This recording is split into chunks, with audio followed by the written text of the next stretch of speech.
ತನ್ನ ಮಗಳಿಗೆ ಕಾಲ್ ಮಾಡಿ ಮಾತನಾಡಿದ ಎಂಬ ಕಾರಣಕ್ಕೆ ವ್ಯಕ್ತಿಯೋರ್ವ ವಿದ್ಯಾರ್ಥಿಗೆ ಚಾಕುವಿನಿಂದ ಮನಬಂದಂತೆ ಇರಿದು ಹಲ್ಲೆ ಮಾಡಿರುವ ಘಟನೆ ಗುಜರಾತ್ನ ಭಾವನಗರದ ಜಿಲ್ಲೆಯಲ್ಲಿ ನಡೆದಿದೆ. ಘಟನೆ ಸಂಬಂಧ ಪೊಲೀಸರು ಆರೋಪಿಯನ್ನು ಬಂಧಿಸಿದ್ದಾರೆ. ಬಂಧಿತನನ್ನು ಜಗದೀಶ್ ರಾಚಡ್ ಎಂದು ಗುರುತಿಸಲಾಗುತ್ತದೆ. ಗಂಭೀರವಾಗಿ ಗಾಯಗೊಂಡ ಸಂತ್ರಸ್ತನನ್ನು ಆಸ್ಪತ್ರೆಗೆ ದಾಖಲಿಸಲಾಗಿದೆ. ಹಲ್ಲೆಯ ವಿಡಿಯೋ ಸಿಸಿಟಿವಿಯಲ್ಲಿ ಸೆರೆಯಾಗಿದ್ದು, ವಿಡಿಯೋ ವೈರಲ್ ಆಗಿದೆ. ಘಟನೆ ಕುರಿತು ಮಾತನಾಡಿರುವ ಹಿರಿಯ ಪೊಲೀಸ್ ಅಧಿಕಾರಿಯೊಬ್ಬರು, ಘಟನೆಯು ಭಾವನಗರದ ಇನ್ಸ್ಟಿಟ್ಯೂಟ್ ಆಫ್ ಸೈನ್ಸ್ನಲ್ಲಿ ನಡೆದಿದ್ದು, ಸಂತ್ರಸ್ತ ಆರೋಪಿ ಮಗಳೊಂದಿಗೆ ಫೋನ್ನಲ್ಲಿ ಮಾತನಾಡಿದ್ದ ಎಂದು ಆರೋಪಿಸಿ ಕಾಲೇಜಿನಲ್ಲಿ ದೂರು ದಾಖಲಿಸಿದ್ದರು. ದೂರನ್ನು ಗಂಭೀರವಾಗಿ ಪರಿಗಣಿಸಿದ ಕಾಲೇಜು ಆಡಳಿತ ಮಂಡಳಿ ಸಂತ್ರಸ್ತ ಹಾಗೂ ದೂರು ನೀಡಿದವರನ್ನು ಕರೆಸಿ ಕೌನ್ಸಿಲಿಂಗ್ ಸೆಂಟರ್ನಲ್ಲಿ ಕೂರಿಸಿ ಮಾತನಾಡಿಸಿದ್ದರು.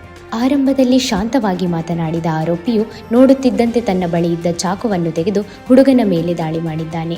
ಹಲವಾರು ಬಾರಿ ಆರೋಪಿಯು ಸಂತ್ರಸ್ತನ ಹೊಟ್ಟೆಯ ಭಾಗಕ್ಕೆ ಚಾಕುವಿನಿಂದ ಇರಿದು ಹಲ್ಲೆ ನಡೆಸಿದ್ದಾನೆ.